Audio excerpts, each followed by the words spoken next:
Untuk yang akan datang itu tes PPG itulah tes P3K.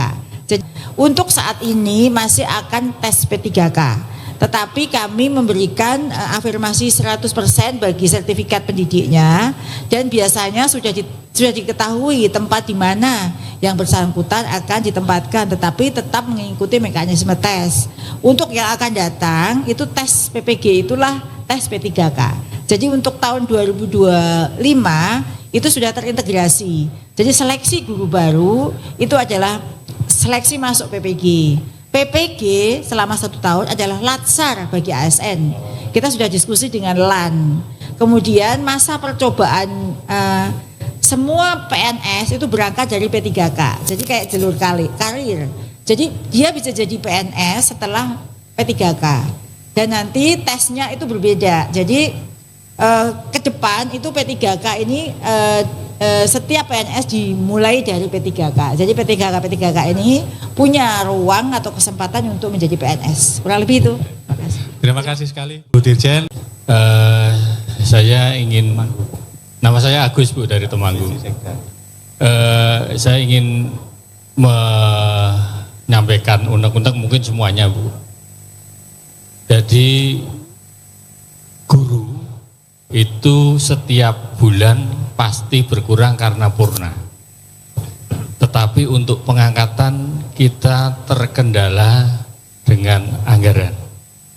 Apalagi kalau nanti benar-benar dilaksanakan oleh pemerintah kebijakan bahwa ASN itu hanya ada PNS dan P3K, maka kami khawatir dengan nasib teman-teman saya guru tidak tetap yang jumlahnya masih sangat luar biasa banyak. Nah ini penyelesaian di Pemda tidak akan mampu Ibu. Jadi kami berharap ada kebijakan lanjutan terkait dengan teman-teman kami yang statusnya masih GTT. Kami mohon untuk betul-betul dipikirkan karena jumlahnya saya yakin masih sangat-sangat banyak sekali.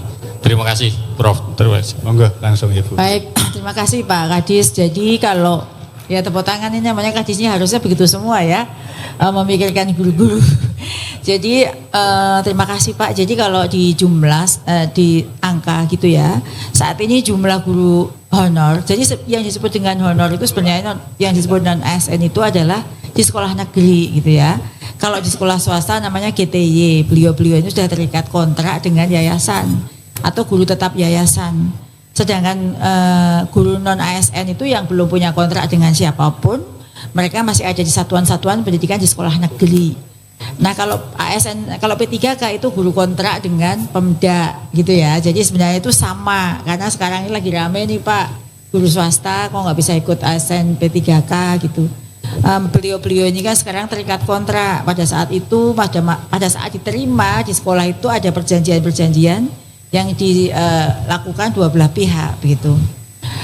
Terkait dengan pertanyaan tadi, jadi saat ini tuh sebenarnya skema untuk pengisian guru yang pensiun itu sudah ada. Jadi kami itu bekerja melalui dari regulasi dan dari lapangan. Dari regulasinya itu kita sedang menggodok tentang RPP peraturan pemerintah tentang penyelenggaraan pendidikan, di mana di situ juga mengatur pembagian peran antara pemerintah pusat dan daerah terkait dengan tata kelola guru. Misalnya pembagian peran pusat, kita belajar dari seleksi ASN P3K yang sudah kita lakukan sejak tahun 2021 hingga 2024 ini, itu kita seperti mengulang kesalahan-kesalahan yang sama gitu. Misalnya pemerintah Kemendikbud menghitung kebutuhan 419.000, tetapi pemerintah daerah dengan berbagai pertimbangan, umumnya kapasitas anggaran, dia hanya mengusulkan sedikit. Tahun ini tidak ada, hanya sekitar 40% gitu ya. Nah melihat hal tersebut, kita mencoba mengatasi dari celah regulasi, yang mana di sini kementerian, dalam hal ini Kemendikbudristek yang akan menetapkan formasinya, mengusulkan formasi yang akan ditetapkan oleh pemerintah, oleh Kemenpan, sehingga bukan Pemda yang mengusulkan formasi. Terkait ini tentu dibarengi dengan pengusulan anggarannya. Jadi anggaran untuk ASN P3K itu dari pusat gitu. Dan ini tertuang dalam salah satu pasal di dalam RPP PDM atau RPP penyelenggaraan pendidikan. Nah, terkait dengan hal ini tentu tahun ini itu tidak akan selesai. Kalau saya sebut kita punya 400-an ribu lebih non ASN di sekolah negeri. Tahun ini baru akan terangkat 175 ribu. Berarti kan pasti masih ada sisa. Kalau di dalam Kepmen tentang seleksi ASN P3K JF guru, mereka yang tidak diangkat di sini akan menjadi paruh waktu gitu ya. Tapi paruh waktunya itu belum ada juknisnya. Sehingga kami melihat masih perlu untuk dilanjutkan seleksi ASN P3K ini tahun depan. Jadi ini bukan hanya himbauan, karena secara regulasi kita juga sudah mengatur. Terima kasih yang sudah subscribe. Bagi yang baru menemukan channel ini, like videonya, klik lonceng, dan hidupkan notifikasinya. Jangan lupa di-subscribe. Nah, terkait dengan guru yang tadi masuk Pak, memang tidak lagi boleh merekrut guru non ASN atau honor yang tidak memenuhi kualifikasi dan kompetensi. Saat ini kita sedang menyelesaikan 1,6 juta guru di dalam satuan pendidikan yang belum certified, sedang kita sertifikasi dalam 2 tahun. Tahun ini 600 ribu, tahun depan 700 ribu, sisanya belum S1, kita selesaikan S1. Sehingga kita akan mencoba lembaran baru dengan semua guru baru adalah ASN P3, guru sertifikasi. Dan itu seleksinya sudah terintegrasi dengan seleksi PPG Pak. Jadi kita sudah punya skema untuk pengisian guru-guru baru yang menggantikan guru pensiun dengan PPG Prajabatan dan penataan dan redistribusi guru-guru non ASN yang sekarang ada di sekolah-sekolah negeri. Dan ini tahun ini pasti belum selesai karena Undang-Undang ASN mengatakan bahwa Desember 2024 adalah batas akhir untuk guru non ASN, maka nanti akan berubah status menjadi paruh waktu dulu ASN. Baru nanti tahun depan kita akan melakukan rekrut melalui ASN P3K semuanya. Demikian Pak, terima kasih. Baik. Mas Menteri, sejak tahun 2020 beliau sudah menyuarakan 1 juta guru P3K. Dan sampai saat ini mulai 2021 hingga 2023 itu sudah 775 ribu guru honor menjadi P3K, termasuk mereka yang ada di sini. Ya, tepuk tangan. Dan tahun ini akan bertambah lagi 175 ribu. Jadi kalau di jumlah itu sekitar 960 ribu.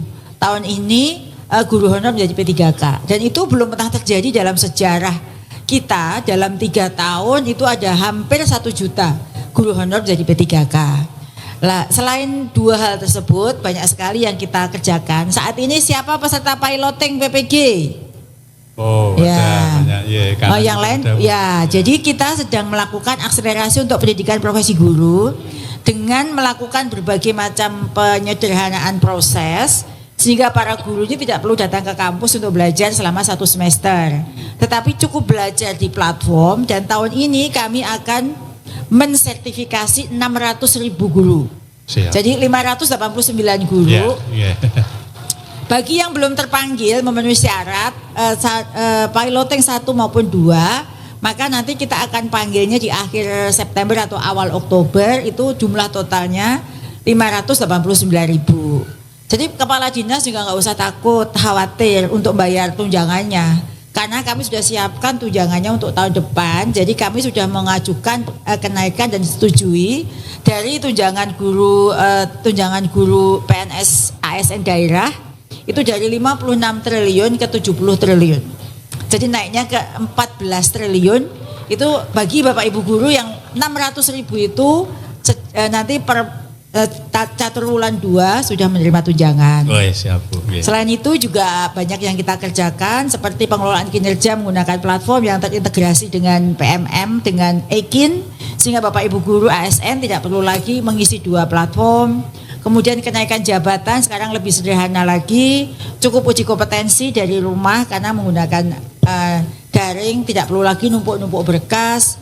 Kemudian ada juga pelatihan kompetensi bagi guru PJOK, guru seni budaya, guru olahraga, ada juga guru inklusi dan juga penanganan PKG bahasa Inggris, dan juga ada juga penyediaan peningkatan kompetensi guru PAUD untuk mengatasi stunting. Kurang lebih itu banyak Pak Darmadi. Terima kasih. Matur nuwun sekali Bu Dirjen, beberapa informasi yang cukup membanggakan, terutama terkait dengan tunjangan profesi guru yang telah disiapkan di tahun depan oleh Ibu Dirjen atas nama Kementerian Pendidikan dan Kebudayaan. Sehingga Bapak Ibu Kepala Dinas sudah punya kemantepan sekarang ketika mendorong para guru di daerah mengikuti PPG piloting. Insya Allah dananya sudah disiapkan jika lulus. Ya. Kalau dulu sebenarnya guru penggerak itu kan diklat calon kepala sekolah gitu ya, dan pengawas sekolah. Kemudian sekarang itu berganti nama dan peningkatan substansi, disesuaikan model pelatihan berbasis lapangan itu dengan nama guru penggerak, yang mana ini guru penggerak itu sudah mencakup kepemimpinan pembelajaran baik untuk kepala sekolah maupun pengawas. Dengan pelatihannya lebih banyak, meskipun sama-sama JP-nya, tetapi persentase di sekolah lebih besar. Kemudian mendapatkan pendampingan, pembimbingan secara melekat dari para pengajar praktek, fasilitator. Ini yang membedakan dengan pelatihan calon kepala sekolah sebelumnya. Mungkin namanya bisa berubah ya, tetapi esensi pendidikan guru penggerak akan terus ada. Jadi sebelum misalnya saya diganti pun, nanti saya akan mencoba meyakinkan bahwa pendidikan guru penggerak dengan investasi yang sangat besar, dengan perubahan yang ditimbulkan di ekosistem belajar oleh para guru penggerak ini layak untuk dipertahankan. Mungkin namanya bisa disesuaikan, tetapi esensi pendidikan guru penggerak pasti masih ada. Karena kita butuh sertifikasi buat kepala sekolah dan pengawas sekolah. Siap. Dan saat ini satu-satunya adalah itu, sertifikasi itu. Itu jawabannya.